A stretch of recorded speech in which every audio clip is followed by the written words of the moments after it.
आदिवासी बहुल मतदारसंघ म्हणून ज्यांच्याकडे ओळखलं जातं तो म्हणजे किनवट विधानसभा मतदारसंघ।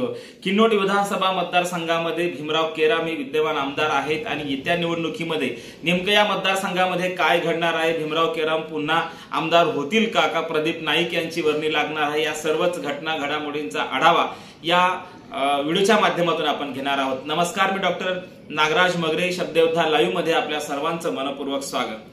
आपण पाहतोय किनवट मतदारसंघ जो आहे, बऱ्याच वेळा या मतदारसंघातून प्रदीप नाईक यांचं वर्चस्व आपल्याला कायम दिसून आलेलं होतं आतापर्यंत। आणि आता आपण पाहतोय की राष्ट्रवादी काँग्रेस असेल, भाजप असेल, शिवसेना असेल, सगळीकडे इच्छुकांची भाऊ गर्दी झालेली आहे। आणि मग अशा गर्दीमध्ये खरं तर या मतदारसंघामधून किनवट या मतदारसंघामधून भीमराव केराम यांना ही निवडणूक कशी जाणार आहे, 2024 ची निवडणूक कशी जाणार आहे, त्यापूर्वी आपण या मतदारसंघाचा आढावा घेत आहोत। हा मतदारसंघ नांदेड जिल्ह्यातील माहूर आणि किनवट तालुक्यात हा मतदारसंघ, दोन तालुक्याचा मिळून हा मतदारसंघ होतो। हा नांदेड जिल्ह्यामध्ये जरी येत असला तरी लोकसभेचा मतदारसंघ मात्र हिंगोली लोकसभा मतदारसंघामध्ये हे दोन्ही तालुके जातात। आणि या दोन तालुक्याचा मिळून बनलेला माहूर आणि किनवट, या दोन तालुक्याचा मिळून बनलेला किनवट हा जो विधानसभा मतदारसंघ आहे, या मतदारसंघामध्ये आपण पाहतोय विद्यमान आमदार हे भीमराव केराम आहेत। ते भारतीय जनता पक्षाचे आहेत, परंतु त्याआधी त्यांचा जर इतिहास आपण पाहिला तर 1993 ला पोटनिवडणूक झाली आणि या पोटनिवडणुकीमध्ये भारिप बहुजन महासंघ या पक्षाकडून ते पहिल्यांदा आमदार झालेले होते। आणि त्यांना फार कमी काळ खरं तर सत्तेमध्ये राहता आलं किंवा त्यांना कमी काळ आमदार या पदावर राहता आलं। पुढे निवडणुका झाल्या आणि या पोटनिवडणुकीच्या नंतर त्यांचा सलग पराभव होत गेला आणि या पराभवाच्या नंतर आता पहिल्यांदा 2019 ला दुसऱ्यांदा ते जेव्हा आमदार झाले, ते खरं तर तब्बल 24 वर्षांनंतर त्या मतदार संघामध्ये त्यांच्या गळ्यात आमदारकीची माळ पडली। आणि मग अशा प्रसंगी ही आमदारकी कायम टिकून ठेवण्यासाठी भीमराव केराम काय प्रयत्न करतात, खरं तर हे पाहण्यासारखं असणार आहे। कारण त्यांच्या पक्षात सुद्धा मोठ्या प्रमाणामध्ये, भाजपमध्ये सुद्धा अनेक इच्छुकांची गर्दी आहे। आणि मग अशा इच्छुकांना डावलून मागच्या 2019च्या निवडणुकीमध्ये भीमराव केराम साहेबांना खरं तर तिकीट दिलेलं होतं। आणि मग अशा प्रसंगी भीमराव केराम साहेब पुन्हा या मतदारसंघामध्ये स्वतःला सिद्ध करू शकतील का, हे खरं तर पाहण्यासारखं आहे। कारण या मतदारसंघामध्ये त्यांची जी नाळ आहे ही सर्वसामान्य लोकांपर्यंत आहे। भारिप बहुजन महासंघाच्या माध्यमातून असू द्यात किंवा सामाजिक कार्य करत असताना देखील ते आदिवासी असतील, दलित असतील, मुस्लिम असतील, या समुदायापर्यंत ते थेट जातात। त्यांचे चांगले संपर्क देखील आहेत आणि एक चांगला जनसंपर्क असलेला नेता म्हणून देखील भीमराव केराम साहेबांकडे पाहिलं जातं। आणि मग अशा प्रसंगी खरं तर भीमराव केराम साहेब या निवडणुकीमध्ये कशा प्रकारचं नियोजन लावतील किंवा त्यांना पुन्हा तिकीट मिळणार आहे का, याच्यावर त्यांचा विजयाचं गणित देखील अवलंबून असणार आहे। जर त्यांना पुन्हा भाजपकडून उमेदवारी मिळाली तर निश्चितच ते आमदार होऊ शकतात। कारण त्यांचा जो संपर्क आहे तो संपर्क देखील महत्वाचा आहे। त्यामुळे त्या संपर्कावरून एक लक्षात येतं की त्यांना टाळून हा मतदारसंघ, या मतदारसंघात कोणी आमदार होऊ शकत नाही, हे तेवढंच खरं आहे। परंतु 2019च्या निवडणुकीमध्ये नेमकं काय घडलं होतं, त्या निवडणुकीमध्ये कोणाला किती मते होती, तो निकाल जो आहे 2019च्या विधानसभेचा निकाल आपण पहिल्यांदा पाहूयात। भीमराव रामजी केराम यांचा पक्ष भाजप आणि हे पहिल्या क्रमांकाची अर्थात 89,628 मते घेऊन एकूण टक्केवारीच्या मते 48.56% घेऊन ते या मतदारसंघातून निवडून आलेले होते। दुसऱ्या क्रमांकाची मते ही प्रदीप नाईक यांना पडलेली होती, ते राष्ट्रवादी काँग्रेसचे होते, त्यांना 76,356 मते पडलेली होती। आणि तिसऱ्या क्रमांकावर होते 41.37% त्यांनी मतं घेतलेली होती। आणि तिसऱ्या क्रमांकावर होते वंचित बहुजन आघाडीचे हमराज उईके, डॉक्टर हमराज उईके, प्राध्यापक असलेले आणि विशेषतः आपण पाहतोय की वैचारिक बेस पक्का असलेले वंचित बहुजन आघाडीचे प्रचारक आहेत। वंचित बहुजन आघाडीमध्ये बऱ्याच काळापासून ते कार्यरत आहेत आणि त्यांचा देखील संपर्क दलित, आदिवासी, मुस्लिम यांच्यापर्यंत आहे। त्यामुळे हमराज उईके यांना या निवडणुकीमध्ये मात्र 11,764 मतेच मिळालेली होती।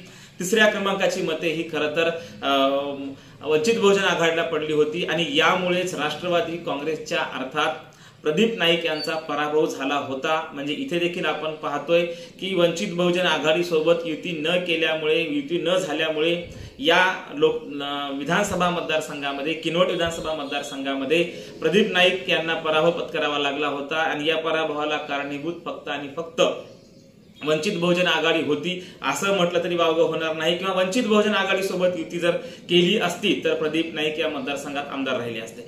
बाळासाहेब आंबेडकर देखील या संदर्भाने म्हणतात की आमच्या सोबत नाही आल्यामुळे किंवा आम्ही सोबत नाही गेल्यामुळे नुकसान हे दोघांचे झालेलं आहे, परंतु हे नुकसान आजही काँग्रेस किंवा राष्ट्रवादी पक्षांच्या लक्षात का येत नाही हा खरं तर सर्वसामान्य माणसाला पडलेला प्रश्न आहे. परंतु या मतदारसंघामध्ये आता एकता चलो अशी भूमिका बाळासाहेब आंबेडकरांनी घेतली असल्या कारणाने या मतदारसंघामध्ये जर वंचित बहुजन आघाडीने अजून एखादा तगडा उमेदवार या मतदारसंघामध्ये दिला तर या ठिकाणी तिरंगी लढत होण्याची दाट शक्यता आहे.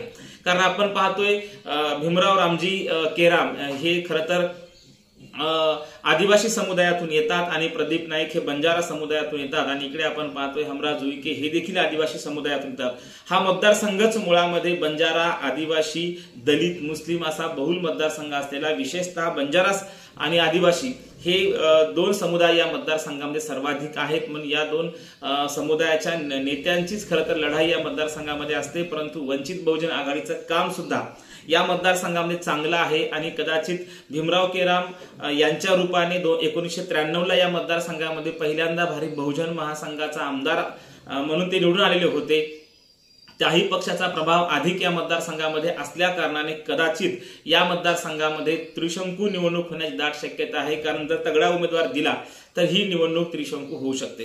2019चा आढावा. आता आपल्या समोर प्रश्न आहे की 2024च्या निवडणुकीमध्ये नेमकं काय घडणार आहे. तर 2024च्या निवडणुकीमध्ये खरं तर या आधीची जर निवडणूक पाहिली तर 2009, 2014 या दोन्ही निवडणुका जर आपण पाहिल्या तर सलग हे राष्ट्रवादी काँग्रेसने या मतदारसंघात अर्थात प्रदीप नाईक यांनी मते मिळवलेली होती.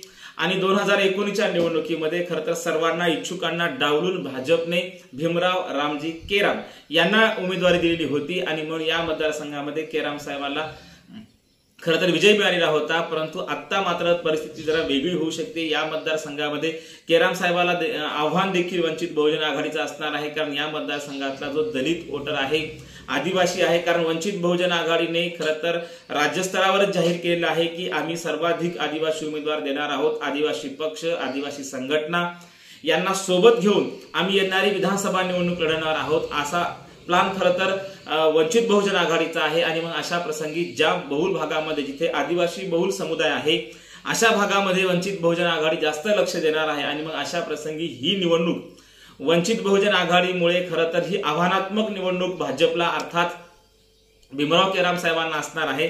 खरं तर मागच्या निवडणुकीमध्ये दलित, आदिवासी आणि मुस्लिम मते खरं तर घेऊन आणि विशेषतः हिंदुत्ववादी मते जास्त पडल्या कारणाने भाजपचे हिंदुत्ववादी मते असतील, संघाचे केडर बेसची मते असतील, हे सर्व मते भीमराव केराम यांना पडल्यामुळे त्यांचा विजय झालेला होता. परंतु या निवडणुकीमध्ये आदिवासी समुदायाची मते, बंजारा समाजाची मते नेमकी कोणाला एक गठा पडतील याच्यावर देखील सर्व काही निकाल अवलंबून असणार आहे. परंतु वंचित बहुजन आघाडीचं जे काही जी रणनीती आहे की आदिवासी समुदायाला सर्वाधिक जागा देणे आणि येत्या लोकसभेला आदिवासींना सोबत घेऊन लढणे अशी वंचित बहुजन आघाडीची खरं तर रणनीती आहे. आणि ही रणनीती जर किनवट सारख्या बहुल भाग असलेल्या, बहुल आदिवासी असलेल्या भागात जर ही रणनीती आखल्या गेली तर भीमराव केराम साहेबांना ही निवडणूक जड जाण्याची दाट शक्यता आहे. कारण वंचित बहुजन आघाडीचा उमेदवार या मतदारसंघामध्ये त्यांच्या रणनीतीने लढला तर कदाचित या ठिकाणी भाजप असेल, राष्ट्रवादी असेल, या दोन्ही पक्षाला ही निवडणूक वाटते की सोपी नाही. कारण या मतदारसंघामध्ये वंचित बहुजन आघाडीचं देखील काम तेवढंच चांगलं आहे.